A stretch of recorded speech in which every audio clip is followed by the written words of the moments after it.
பைபிளில் ஈரானை பற்றி சொல்லி இருக்கிறதா?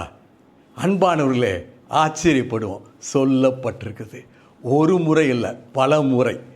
வேதத்தில் ஒரு புஸ்தகத்தில் இல்லை, பல புக்ஸ் ஆஃப் பைபிளில் ஈரானை பற்றி சொல்லியிருக்கிறது. ஆனால் ஈரான் என்ற பேர் இருக்காது, பெர்ஷியா என்ற பேர் இருக்கும். பெர்ஷியாவை கடந்த நூற்றாண்டில் ஈரானுக்கு கூப்பிட துவங்கிட்டாங்க. அதனால் பைபிளில் பெர்ஷியா பெர்ஷியா என்று சொல்லப்பட்டு கொண்டே இருக்கிறது. இன்றைக்கு 4 புஸ்தகங்களை பார்க்க போகிறோம். பைபிள் உள்ள 4 புக்ஸ். ஒன்று ஏசாயா புஸ்தகம், எரேமியா புஸ்தகம், தானியேல் புஸ்தகம், எஸ்ரா புஸ்தகம்.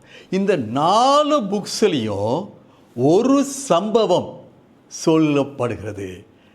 பெர்ஷியாவிலேருந்து ஒரு விஷயம் நடக்குது. தேவ ஜனங்களுக்கு அது ஆசீர்வாதமாக இருக்கிறது. பாருங்க, ஈரான்லேருந்து முந்தி பெர்ஷியா என்று அழைக்கப்பட்ட அந்த தேசத்திலிருந்து ஒரு நன்மை தேவ ஜனங்களுக்கு கர்த்தர் உண்டு பண்ணுகிறார். தேவன் சர்வ பூமிக்கு ஆண்டவர். தன்னுடைய ஜனங்களை, என்னைய உங்களை ஆசீர்வதிக்கு இன்னார் தான் ஆசீர்வதிக்கணும், கிறிஸ்டியன் தான் ஆசீர்வதிக்கணும், யூதன் தான் ஆசீர்வதிக்கணும் இல்லை.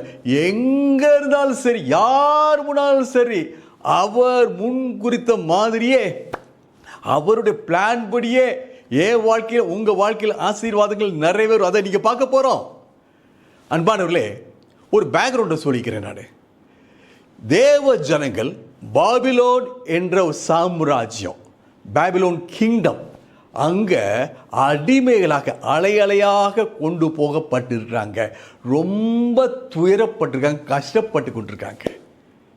இந்த சம்பவம் நடந்தது இயேசு கிறிஸ்து வருவதற்கு முன்பாக சுமார் 700 வருஷங்கள் முன்பாகவும் 500 வருஷம் முன்பாகவும் இடைப்பட்ட காலத்தில் பிட்வீன் 700 BC அண்ட் 500 BC நடக்கிற சம்பவம்.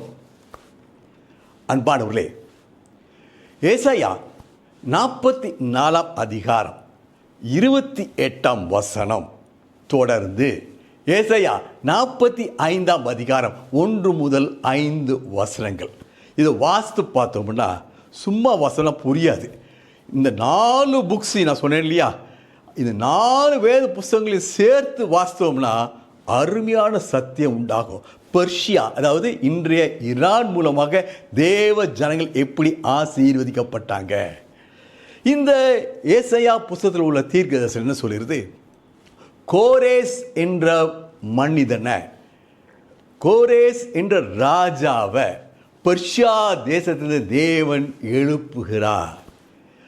இந்த கோரேஸை பற்றி இந்த வேத பகுதி சொல்லுது, தீர்க்க தரிசனமாக சொல்கிறது. கோரேஸ் பிறப்பதற்கு 150 வருஷம் முன்பாக கோரேஸ் என்று பெயரிடப்பட்ட ஒரு ராஜா பெர்ஷியா தேசத்தில் பிறப்பான். அவன் மூலமாக பாபிலோன்ல அடிமைகளாயிருக்க தேவ ஜனங்களுக்கு விடுதலை உண்டாகும். இந்த கோரேஸ் இங்கிலீஷில் வந்து சைரஸ், பொதுவாக சைரஸ் த கிரேட் அப்படின்வாங்க. இது ஹிஸ்டாரிக்கல் பர்சன், அவர் சரித்திரபூர்வமான ஒரு ராஜா. இந்த கோரேஸ் மூலமாக இடிக்கப்பட்ட எருசலேம் பட்டணம் மீண்டும் கட்டப்படும். உடைக்கப்பட்ட தேவாலயம் மீண்டும் அஸ்திவாரம் போடப்படும். என்ன ஒரு அற்புதமான ஒரு தீர்க்க தரிசனம். பிரியமானவர்களே, இந்த தீர்க்க தரிசனம் நிறைவேறுவதற்கு ஒரு காலகட்டம் ஆண்டவர் வச்சிருக்கிறார்.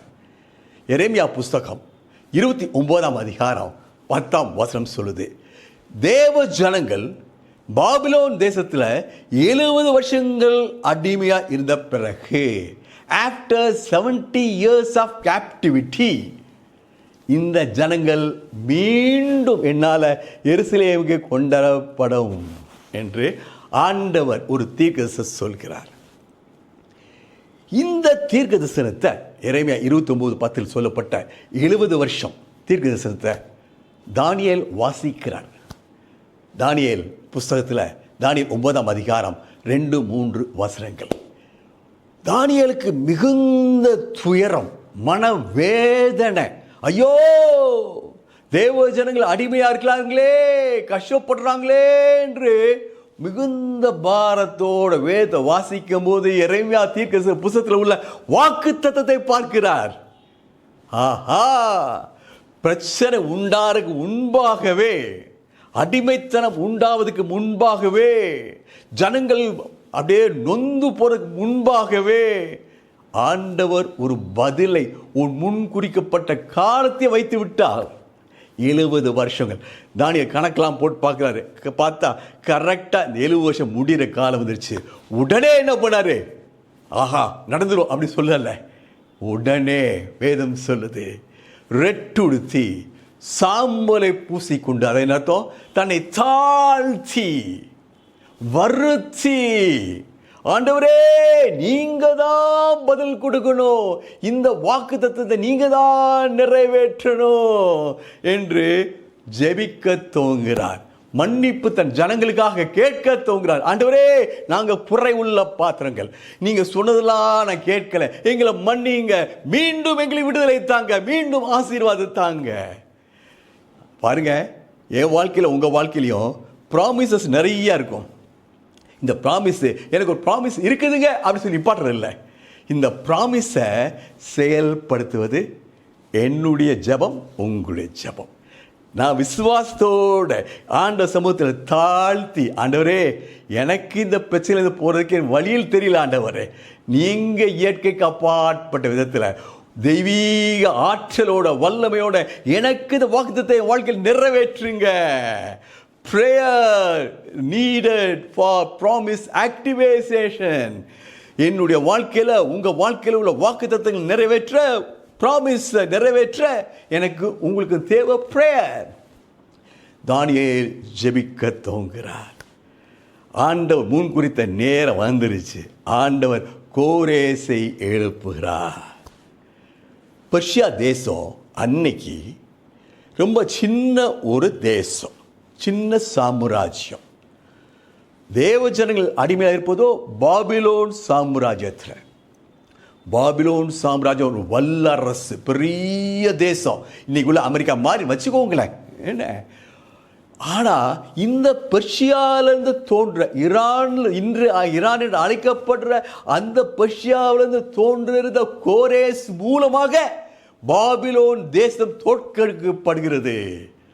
ஜனங்கள் விடுதலை ஆகிறாங்க. ஹல்லேலூயா. அதான் பார்க்க போகிறோம். ஏசாயா 44:28 முதல் 45:1 முதல் 5 வசனங்களில் ஆண்டவர் என்ன சொல்றாரு? கோரேஸ் என் மேய்ப்பன், என்னால் அபிஷேகம் பண்ணப்பட்டவன். பாருங்க, தேவனை அறியாத ஒரு சமுதாயத்திலிருந்து பெர்ஷியாவில் உண்டான மனுஷனை ஆண்டவர் என் மேய்ப்பன், நான் அவனை அபிஷேகம் பண்ணியிருக்கிறேன் என்று சொல்றார். என்ன அர்த்தம்? ஆண்டவர் ஒரு திட்டத்தை அவனுக்கு கொடுக்கிறார், ஒரு பொறுப்பை, தேவ பொறுப்பை. God has a plan. இந்த பிளானை நிறைவேற்றுவதற்கு பெர்ஷியா தேசத்துடைய ராஜா கோரேசுகை நியமித்திருக்கிறார். ஆகவே அந்த நிறைவேற்றப்பட்ட, அவனுக்கு கொடுக்கப்பட்ட பணியை நிறைவேற்ற அவனுக்கு பவர் வேணும், எம்பவர்மெண்ட். அதான் அபிஷேகம். என் மேய்ப்பனானது எனக்கு பிரியமானவெல்லாம் செய்வான். ஹல்லேலூயா. தொடர்ந்து அந்த பகுதி சொல்லுது. நம்ம எல்லாரும் பல கான்டெக்ஸ்டில் நான் சொல்ல போகிற வார்த்தைகளை, வசனங்களை தீர்க்கதரிசனம் சொல்லுவான். வெண்கல கதவுகளை உடைத்து இரும்பு தாழ்பால்களை முறிப்பான், முறியடிக்க செய்வேன் என்று ஆண்டவர் சொல்கிறார். அதாவது பாபிலோன் பெரிய ஒரு தேசம், அங்கே வெண்கல கதவு சீக்கிரம் நுழைய முடியாது, இரும்பு தாழ்பால் இருக்கும். ஆனால் கர்த்தர், நான் என்னால் செய்யக்கூடாத காரியம் ஒன்று உண்டோ, நான் எல்லாத்தையும் உடைப்பேன். இந்த கோரேசு பாபிலோன் தேசத்துக்குள்ள போய் வெற்றி பெறுவார்.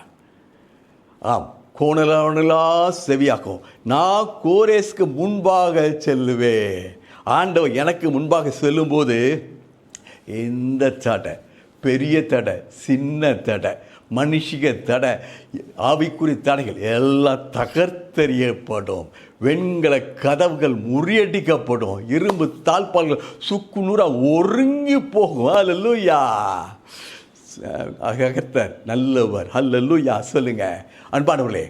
தொடர்ந்து அந்த பகுதி சொல்கிறது, அவன் என்னை அறியாத போதும் என் நாமத்தை அவனுக்கு தரித்தேன். அவன் வேறு சமுதாயத்தை சேர்ந்தவன், ஆனால் நான் சூஸ் பண்ணேன். நானே கர்த்தர். உலகம் ஃபுல்லாக தெரிஞ்சுக்கிறோம், கர்த்தர் சர்வ பூமிக்கு ஆண்டவர், சாவரின் காட். யார் மூலமாக சரி தேவ பிள்ளைக்கு ஆசீர்வாதம் உண்டாகும். அதே மாதிரி இந்த சின்ன பெர்ஷியாவை சேர்ந்த இந்த கோரேஸ் ராஜா பாபிலோன் தேசத்தை மேற்கொள்கிறார். பாபிலோன் தேசத்துக்கு சாம்ராஜ்யத்துக்கு தலைவனாக ராஜாவாக அவன் உண்டாகிறான். ராஜாவாக உட்காராம். போய் எஸ்ரா 1 அதிகாரம் முதல் 3 வசனங்கள். கர்த்தர் இந்த கோரேசுடைய இருதயத்தை ஏவி அருளினார். கோரேஸோட பேசினாரு, கோரேஸ், உனக்கு இப்ப பாபிலோன் மேல வெற்றி கொடுத்தனே, அது ஒரு காரணத்துக்காக கொடுத்த, அதை நீ நிறைவேற்று. என்ன சொல்றார் ஆண்டவரே? என் ஜனங்களுக்கு விடுதலை கொடு. கட்டளை உடனே போட்டார் கோரேஸ். முதல் கட்டளை, யூத ஜனங்கள் தங்களுடைய ஊருக்கு சொந்த தேசத்துக்கு திரும்பி போகலாம். சும்மா வெறுங்கையா போறதில்லை, நான் பொருள் உதவியோடு அனுப்புவேன். போய் சும்மா இருக்க போறதில்லை, அவங்களுடைய ஆராதனை மீண்டும் சிறப்பாக துவங்கணும். எருசலேம் பட்டணம் கட்டப்படணும், தேவாலயத்துடைய அஸ்திபாரம் போடப்படணும். ஹல்லேலூயா. பாருங்க, இன்னும் ஒரு அற்புதம். 4 புஸ்தகங்கள், எசையா, எரேமியா, தானியேல், எஸ்ரா, எல்லாம் ஒன்றை சொல்கிறது. தேவன் எங்க இருந்தாலும் சரி உதவிய தன் ஜனத்துக்கு அனுப்புவார். அவருடைய பிரியம், அவருடைய சித்தம் நானும் நீங்களும் சந்தோஷமா இருக்கணும். ஆண்டவரே கோரேசை பற்றி சொல்லும்போது என்ன சொல்றாரு? அவனுக்கு இவ்வளோ பவர் கொடுக்குறேன், எம்பவர்மெண்ட் கொடுக்குறேன். எதுக்காக?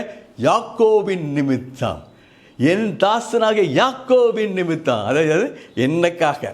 உங்களுக்காக. பிரியமானவர்களே, இந்த பகுதியை பார்க்கும்போது இன்னும் அருமையான சத்தியங்கள் உண்டாகுது. முதல் சத்தியம் என்னது? ஈரான். முன்பாக அது பெர்ஷியா என்று அழைக்கப்பட்ட அங்கே இருந்து ஒரு ராஜா வந்து தேவனுடைய திட்டத்தின்படி தேவ ஜனங்களை மீண்டும் எருசலேம் பட்டணத்துக்கு ஆசீர்வாதமாக அழைத்து செல்ல கர்த்தர் நியமித்தபடியே நிறைவேறுகிறது. மீண்டும் மட்டும் சும்மா போகல, பொன் பொருள் எல்லா உதவியோட இந்த ராஜா அனுப்புகிறாரு. கட்டளைகளை கொடுக்கிறார். அங்கங்க ஆர்டர்ஸ், கமாண்ட்ஸ். ஜனங்கள் போய் எருசலேம் பட்டணத்தை மீண்டும் கட்டுறாங்க.